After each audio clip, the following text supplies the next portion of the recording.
नमस्कार शेतकरी मित्रांनो, बघू शकता आपण आलो पाटील डेअरी फार्म.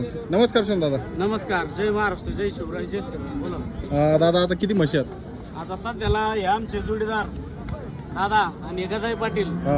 यांच्याकडे घोडेगाव बाजारात टॉपचे व्यापारी आहेत आणि जवळपास 20-22 म्हशी कंटिन्यू विक्रीसाठी उपलब्ध असतात आणि एकदम खात्रीशीर. तर आज आपण सविस्तर माहिती डायरेक्ट मालकाकडून सविस्तर माहिती घेऊ आपण व्हिडिओच्या माध्यमातून. दादा नमस्कार. काय नाव आपलं? हा, किती म्हशी असतात? 10-12 म्हशी. काय काय बोली असते म्हशी? अंगाची साडाची बोली, अंगाची, साडाची, दुधाची. आता आपल्या चॅनल मार्फत जर शेतकरी बांधव आले तर खात्रीशीर आम्ही शेतकऱ्याला म्हशी देतात ना, काही अडचण नाही याच्या व्यवहारात.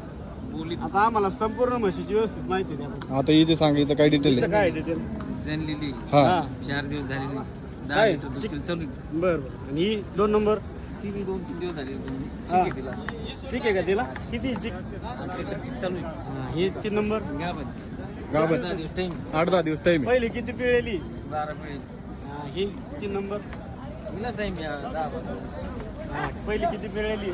14 लिटर आणि ती हिना 14 लिटर दूध काढली. सगळ्या टॉपच्याच म्हशी आहेत आपल्याकडे. सगळ्या टॉपच्या म्हशी संपूर्ण 12-13 म्हशी विक्रीसाठी उपलब्ध आहेत. हा. आणि हे मालक आहेत, डायरेक्ट मालक. हा, हा. आणि खात्रीशीर जर आपल्या चॅनलच्या मार्फत शेतकरी बांधव आले तर खात्रीशीर अंगाच्या, साडाच्या, दुधाच्या बोलीत म्हशी 5च्या 10च्या क्वांटिटीत 2, 3, 5, 10 अशा क्वांटिटीत म्हशी भेटून जातील. आणि संपूर्ण म्हशीचा आम्हाला रेट सांगा किती रुपयापासून स्टार्टिंग. आणि ओरिजिनल किमती बरं का या, हे डायरेक्ट मालक खोटं नाटक काम नाही. आता सरळ सरळ मग ओरिजिनल किमती सांगा कितीपासून सुरुवात आहे. लाखापासून सुरुवात आहे, 1.5 लाखापर्यंत. लाखापासून स्टार्टिंग 1.5 लाखापर्यंत, म्हणजे लाख रुपयापासून 1.5 लाखापर्यंत म्हशी भेटू शकते शेतकरी बांधव. गॅरंटी. आणि अंगाच्या, साडाच्या आणि दुधाच्या बोलीत. आणि व्यवस्थित म्हशी असतील ज्यांच्याकडे 15-16 म्हशी विक्रीसाठी उपलब्ध असतात. ज्या शेतकऱ्याला पाहिजे असतात दर हप्ते 20-22 म्हशी 15-16 क्वांटिटीत म्हशी असतात. ज्यांना पाहिजे असतील त्यांनी संपर्क करा. आपल्या मार्फत जरी आले तरी आपण खात्रीशीर अंगाच्या, साडाच्या, दुधाच्या बोलीत म्हशी देऊ. आणि म्हशी आता व्यवस्थित दाखवा.